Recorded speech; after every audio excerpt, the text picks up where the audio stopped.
Hello students, welcome back to my YouTube channel. तो आज की इस वीडियो में हम डिस्कस करेंगे नर्सिंग रिसर्च एंड स्टैटिस्टिक्स की यूनिट पार्ट 2 के बारे में। पार्ट 2 में हम डिस्कस करेंगे इन दो टॉपिक्स के बारे में, criteria of A good research problem, और सेकंड टॉपिक है वो है राइटिंग ऑब्जेक्टिव्स एंड हाइपोथेसिस। तो स्टार्ट करते हैं आज का हमारा पार्ट 2, जिसके अंदर हम डिस्कस करेंगे सबसे पहले एक topic criteria of A good research problem के बारे में। तो सबसे पहले डिस्कस करते हैं इसकी डेफिनेशन के बारे में और जानते हैं कि एक अच्छा रिसर्च प्रॉब्लम है वो क्या होता है। A good research problem is one that is clear, feasible, researchable and significant to contribute meaningful knowledge in nursing. इसका मतलब है कि एक गुड रिसर्च प्रॉब्लम में कुछ इंपॉर्टेंट क्वालिटीज़ होनी चाहिए ताकि जो रिसर्च है वो यूजफुल और सक्सेसफुल हो सके। इंपॉर्टेंट क्वालिटीज़ में जैसे जो रिसर्च प्रॉब्लम है वो क्लियर होनी चाहिए, फीसिएबल होनी चाहिए, रिसर्चेबल होनी चाहिए और सिग्निफिकेंट यानी नर्सिंग फील्ड में उसका यूजफुल कॉन्ट्रीब्यूशन होना चाहिए। यानी सिंपल वर्ड्स में बताऊं तो जो रिसर्च प्रॉब्लम है वो ऐसी होनी चाहिए जो नर्सिंग नॉलेज और पेशेंट केयर है इन दोनों को इम्प्रूव कर सके। अब हम डिस्कस करते हैं गुड रिसर्च प्रॉब्लम की कुछ इंपॉर्टेंट क्वालिटीज़ के बारे में, जिसमें सबसे पहली क्वालिटी आती है वो है clarity of the problem. The problem should be clearly stated. इसका मतलब है कि जो रिसर्च प्रॉब्लम है वो बिल्कुल क्लियर होनी चाहिए, यानी जो रीडर होता है उसको ईजिली समझ में आ जाना चाहिए कि जो रिसर्च है वो किस टॉपिक पर है। It should be simple and easy to understand. इसका मतलब है कि जो रिसर्च प्रॉब्लम है वो सिंपल लैंग्वेज के अंदर लिखी होनी चाहिए ताकि हर पर्सन है वो ईजिली उसको समझ सके। सेकेंड क्वालिटी आती है वो है specificity. The problem should be focused and not too broad. इसका मतलब है कि जो रिसर्च प्रॉब्लम है वो स्पेसिफिक होनी चाहिए, बहुत ब्रॉड यानी बड़े टॉपिक पर नहीं होनी चाहिए, बल्कि इसके अंदर एग्जैक्ट इशू है उस पर ही फोकस होना चाहिए। थर्ड है researchability. The problem must be capable of scientific investigation. जो रिसर्च प्रॉब्लम है वो ऐसी होनी चाहिए जिसको साइंटिफिकली स्टडी किया जा सके। Data should be measurable and collectable. Research के अंदर जो डाटा यूज होता है वो मेजरेबल और कलेक्टेबल होना चाहिए। रिसर्चेबिलिटी के बाद में फोर्थ क्वालिटी आती है वो है feasibility. The problem should be practical to conduct. इसका मतलब है कि जो रिसर्च प्रॉब्लम है वो प्रैक्टिकल और पॉसिबल होनी चाहिए, यानी अवेलेबल फैसिलिटीज़ के अंदर वो कंप्लीट हो जानी चाहिए। Time, cost and resources should be manageable. इसका मतलब है कि जो रिसर्च है उसको पूरा करने के लिए प्रॉपर टाइम होना चाहिए, कॉस्ट भी प्रॉपर होनी चाहिए और जो रिसोर्सेज है वो भी मैनेज होनी चाहिए। फिफ्थ आती है क्वालिटी वो है ethical acceptability. The study should not harm participants. इसका मतलब है कि रिसर्च में जो पार्टिसिपेंट्स होते हैं उनकी सेफ्टी है वो ज़्यादा इंपॉर्टेंट होती है। किसी भी पार्टिसिपेंट को फिजिकल या मेंटल हार्म है वो नहीं होना चाहिए। Maintain confidential and privacy. जो पार्टिसिपेंट होता है उसकी पर्सनल इन्फॉर्मेशन है वो सीक्रेट रखनी चाहिए, प्राइवेसी मेंटेन करना चाहिए। इसके बाद में हमारी सिक्स्थ क्वालिटी आती है वो है सिग्निफिकेंस या relevance. The problem should be important for nursing practice. इसका मतलब है कि जो रिसर्च है वो नर्सिंग फील्ड के लिए यूजफुल होनी चाहिए, जिसके अंदर जो नर्सिंग केयर है वो इम्प्रूव हो और प्रोफेशनल प्रैक्टिस है वो भी बेटर हो। It should help to improve patient care. तो इसका मतलब है कि जो रिसर्च हम करते हैं वो ऐसी होनी चाहिए जो नर्सिंग के अंदर पेशेंट केयर है उसको इम्प्रूव कर सके। सेवेंथ क्वालिटी आती है वह novelty. The problem should provide new knowledge. इसका मतलब है कि हमें उसी टॉपिक पर रिसर्च करनी चाहिए जिससे हमें नई नॉलेज है वो प्रोवाइड हो, यानी हमें कुछ सीखने को मिले। Avoid unnecessary repetition of already proven facts. इसका मतलब है कि जो चीज़ें ऑलरेडी कम्प्लीटली प्रूवन हो चुकी है उनको बार बार रिपीट नहीं करना चाहिए, यानी जो रिसर्च है वो मीनिंगफुल और इनोवेटिव होनी चाहिए। नोवेलिटी के बाद में एट्थ क्वालिटी आती है वो है measurability. Variables should be measurable. इसका मतलब है कि रिसर्च के अंदर हम जिन भी वेरिएबल्स की स्टडी करते हैं या जिनका यूज करते हैं उनको मेजर करना है वो पॉसिबल होना चाहिए, यानी हमें ऐसे ही वेरिएबल्स का यूज करना चाहिए जिन्हें हम मेजर कर सकें। Appropriate tools and scale should be available. इसका मतलब है कि जो हम रिसर्च करते हैं उसके लिए प्रॉपर टूल्स है वो अवेलेबल होने चाहिए, जैसे क्वेश्चनरी, रेटिंग स्केल या measuring instruments.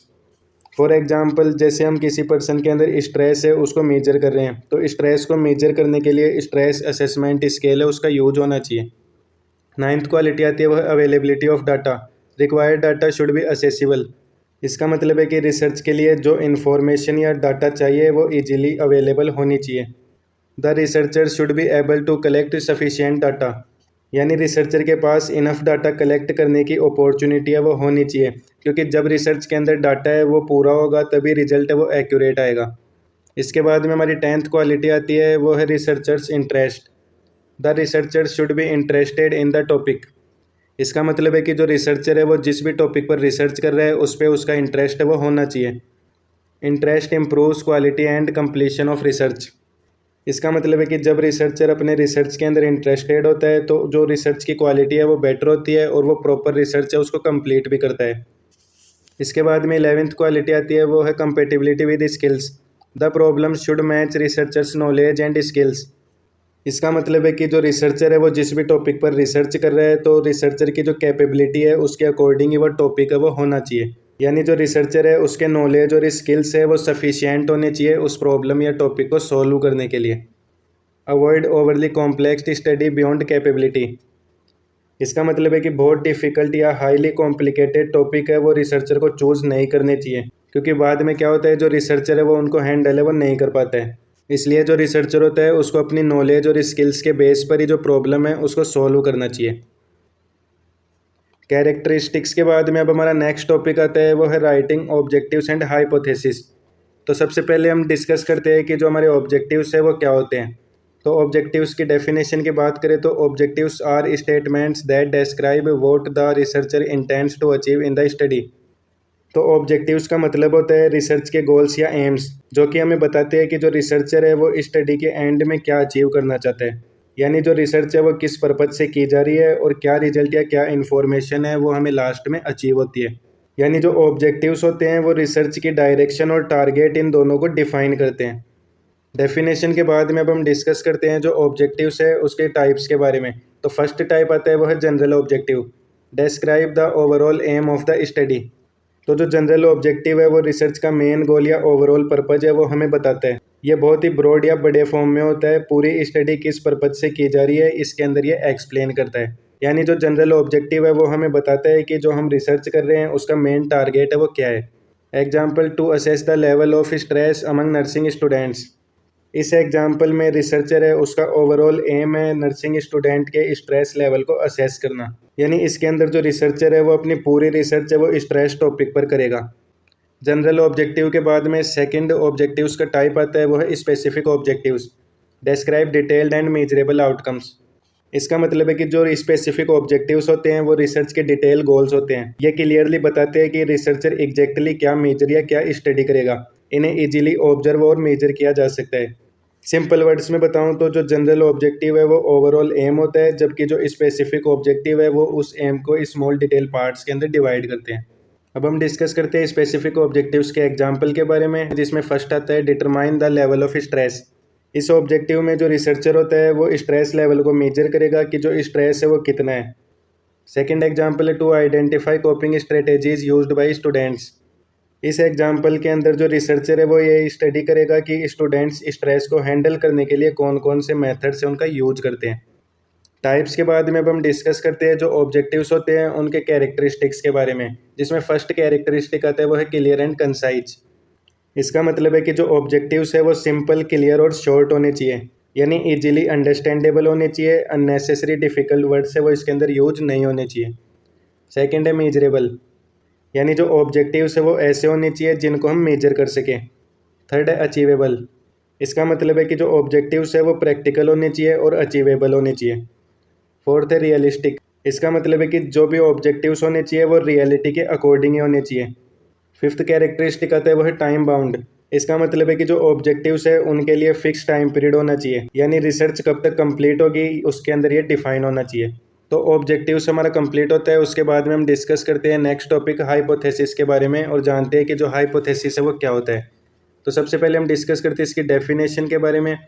A hypothesis is a tentative statement और prediction about the relationship between two और मोर वेरिएबल्स। तो इसका मतलब है कि जो हाइपोथेसिस होती है वो रिसर्च के अंदर एक टेम्परेरी अजम्पशन, गैस या फिर प्रेडिक्शन होती है, जिसको जो रिसर्चर है वो पहले से सोचता है कि दो या दो से ज़्यादा वेरिएबल्स के बीच में क्या रिलेशनशिप है वो हो सकता है। डेफिनेशन के बाद में अब हम डिस्कस करते हैं जो हमारा हाइपोथेसिस है उसके टाइप्स के बारे में, जिसमें फर्स्ट टाइप आता है वो है नल हाइपोथेसिस, जिसे हम H0 के नाम से भी जानते हैं। States that there is no relationship between variables. तो जो नल हाइपोथेसिस है वो हमें यह बताती है कि दो वेरिएबल्स के बीच में कोई भी रिलेशनशिप या इफेक्ट है वो नहीं होता है। For example, there is no relationship between stress and academic performance. इसका मतलब है कि स्ट्रेस का एकेडमिक परफॉर्मेंस है उस पर कोई इफेक्ट नहीं होता है। यानी इस एग्जाम्पल के अंदर जो दो वेरिएबल्स है वो एक तो है स्ट्रेस और एक है एकेडमिक परफॉर्मेंस। तो इन दोनों के बीच में इस टाइप के अंदर कोई भी डिफरेंस है या फिर कोई भी रिलेशनशिप है वो नहीं होता है। नल हाइपोथेसिस के बाद में सेकंड टाइप आता है, वो है रिसर्च हाइपोथेसिस, जिसे हम H1 से डिनोट करते हैं। States that A relationship exist. Research hypothesis में क्या होता है, जो वेरिएबल्स होते हैं उनके बीच में रिलेशनशिप या इफेक्ट है वो प्रेजेंट होता है। For example, there is a relationship between stress and academic performance. इसका मतलब है कि स्ट्रेस है वो एकेडमिक परफॉर्मेंस है उसको अफेक्ट करता है। यानी जो दो वेरिएबल्स है स्ट्रेस और एकेडमिक परफॉर्मेंस, इन दोनों के अंदर रिलेशनशिप है वो इसके अंदर होता है। अगर दो वेरिएबल्स के बीच में रिलेशनशिप नहीं होता है तो वो नल हाइपोथेसिस होती है, और अगर दोनों वेरिएबल्स के बीच में अगर रिलेशनशिप होता है तो उसे हम रिसर्च हाइपोथेसिस बोलते हैं। रिसर्च हाइपोथेसिस के बाद में थर्ड टाइप आता है, वो है directional hypothesis. Specifies the direction of the relationship.